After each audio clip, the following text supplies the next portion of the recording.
It was supposed to be the end. I had sworn to myself that day, standing in the biting wind of a Manhattan winter, that I would never look back. He had chosen someone else, someone perfect, polished, and everything I could never be. I had been just a chapter. He had chosen the fairy tale. Yet here he was now, across the crowded rooftop bar. His dark eyes locked on me like a predator who had just remembered his prey. And I wasn't alone. Evan, my so-called boyfriend, squeezed my hand just enough to make it look real. He was beautiful in the way that made strangers stare, tall, lithe, with that untouchable West Coast charm. But what really made him perfect for tonight was the way he looked at me as if I was the only person in the room. It was a performance, but God, it was a good one. Logan's gaze flickered to Evan's arms slung around my shoulders, and for the briefest second, I saw it, the crack in his mask. The alpha who had walked away from me to marry a prestigious omega now looked like he was barely holding himself together. The music pulsed low and steady, a heartbeat beneath the clink of glasses and muted laughter. Evan leaned in, his lips brushing my ear. "You didn't tell me your ex was going to be here." I didn't answer. My throat felt tight, the air too heavy. I'd spent the last 2 years learning to breathe without Logan. And now, with him only a few steps away, it felt like every inhale belonged to him again. "Smile," Evan murmured. "Make him believe you're over it." So I did. I laughed at something Evan didn't actually say, my voice ringing out like a sharp note in the haze of the evening. I didn't need to glance at Logan to know he was watching. I could feel it the same way I could once feel the weight of his gaze in the dark, the way it used to anchor me, suffocate me, and make me feel seen all at once. But the truth? I wasn't over it. Not even close. 2 years ago, Logan and I were the kind of reckless love that burned too brightly. We met in a Brooklyn cafe, both reaching for the same packet of sugar, both refusing to let go first. He had laughed, low and warm, and I had known instantly that I was in trouble. He was an alpha, and not just any alpha. Logan Mason came from old money, the kind that owned penthouses and summer homes in the Hamptons. His family's name was on the side of buildings, the kind you couldn't escape in New York. I was an omega who had learned to survive without anyone to lean on. I worked double shifts, paid rent late, and dreamed of a future that didn't feel like a constant chase. We shouldn't have worked, but for a year we did, until his family decided otherwise. They wanted him with someone equal, someone like Serena, a pedigreed omega with a family tree that looked more like a Forbes list. She was kind in the way people are when they've never been told no, beautiful in a way that made magazines call her timeless. And Logan, he let them convince him. The day he told me it was over, I didn't beg. I didn't cry in front of him. I just stood there, every muscle locked, every word I wanted to scream lodged in my throat. And then he left, his cologne lingering in the air long after the sound of his footsteps faded. Now, in the glow of the rooftop lights, I could almost believe I was untouchable. Evan's arm tightened around me, his voice smooth as silk as he told some story to the couple beside us. But I caught the way Logan's hand curled into a fist at his side. The way he kept glancing over like each second apart was costing him air. The worst part? A small, treacherous part of me liked it. I excused myself from Evan's side, needing air, real air. Not the perfumed, suffocating cloud of old memories and unspoken things. The rooftop's edge was quieter. The city spread out below like a galaxy of light and shadow. I didn't hear Logan approach. I felt him. Is he real? His voice was low, almost dangerous. I didn't turn to face him. What do you care? Answer me, Eli. God, hearing my name in his voice was a punch to the ribs. He's real enough. Meaning, I glanced over my shoulder, meeting his eyes for the first time in 2 years. They were the same, that deep, stormy gray that had once felt like home. Meaning it's none of your business. His jaw tightened. Everything about you is my business.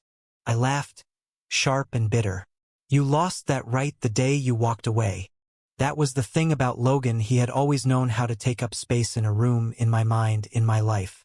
Even now, even after everything, he stood so close that I could feel the heat radiating off him. You think I wanted to marry her? He said suddenly.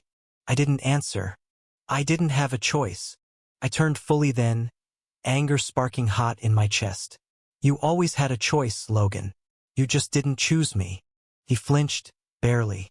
But in the quiet between us, I saw something raw flicker across his face, regret, maybe, or the weight of something he'd never said. Before either of us could speak again, Evan's voice cut through the moment. Everything okay here? Logan's eyes stayed on mine, but his words were for Evan. More than okay. And I knew, in that instant, that whatever game we had started tonight was far from over. Evan didn't move right away. His arm slipped around my waist, a quiet but deliberate claim, his eyes locking on Logan with the kind of calm that hid steel beneath it. If you're done interrupting, I'd like to get back to enjoying my evening with Eli.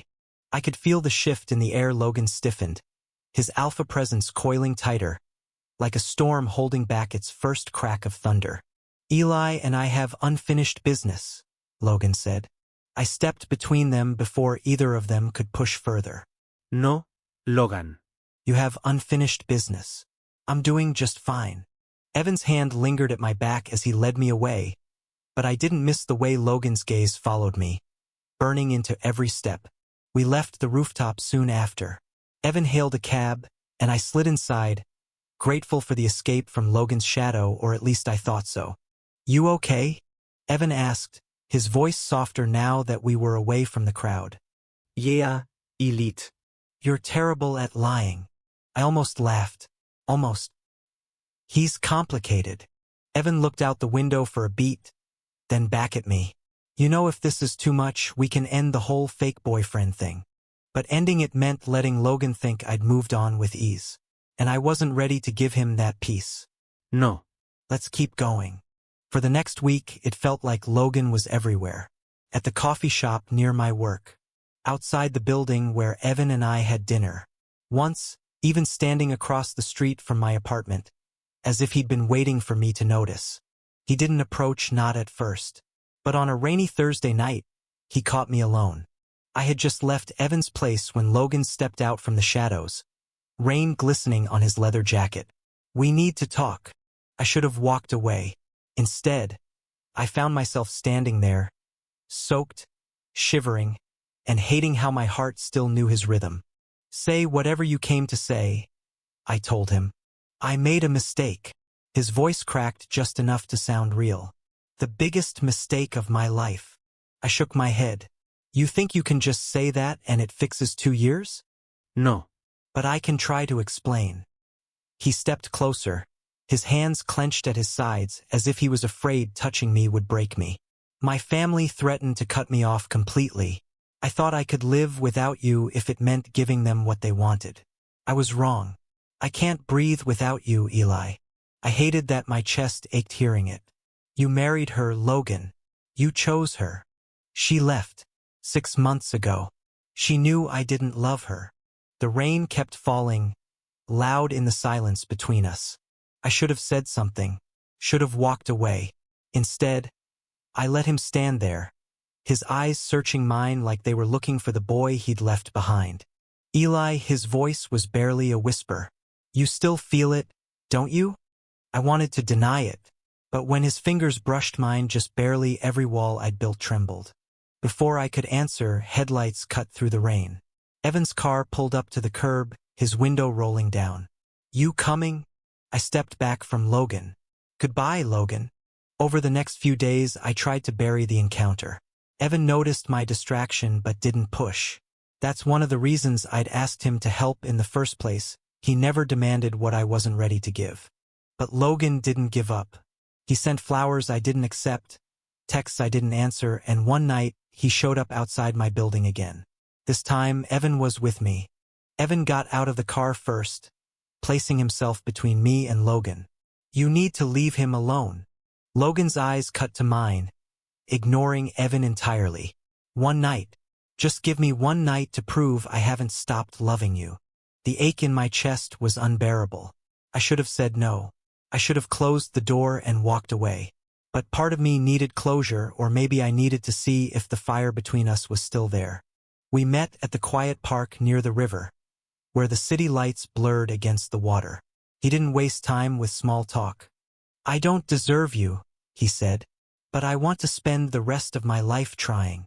The words hung heavy between us. I wanted to believe him. God, I did. But trust wasn't something I could hand back like it had never been broken. I can't just forget what you did, I said. I'm not asking you to forget. I'm asking you to let me try again. His voice was fierce now, the alpha edge in him raw and unpolished. Let me fight for you this time. I didn't answer that night. Instead, I left him there by the river, the wind carrying the scent of rain and regret. It was Evan who finally broke the silence in the days that followed. You still love him. It wasn't a question. Maybe, I admitted. Then go find out if it's worth it. 2 weeks later, I showed up at Logan's door. He looked like he hadn't slept, eyes shadowed, jaw rough with stubble. For a second, we just stared at each other. I'm not promising anything, I said, but I'm willing to try. His breath left him in a rush, like he'd been holding it for 2 years. And when he pulled me into his arms, it wasn't the desperate grip of someone afraid to lose, it was the steady hold of someone who had learned exactly what they were willing to fight for. Months later, on a crisp fall evening, we walked hand in hand through Central Park. The leaves were gold and crimson, the city alive around us. He still made mistakes, and I still had moments where the past stung sharper than I wanted. But we were learning, and for the first time in years, I wasn't waiting for the other shoe to drop. Because sometimes, love doesn't come back to you the same way it left. It comes back slower, steadier, and maybe even stronger than before. Thank you for listening. If you find it interesting, please like and subscribe to follow the next stories.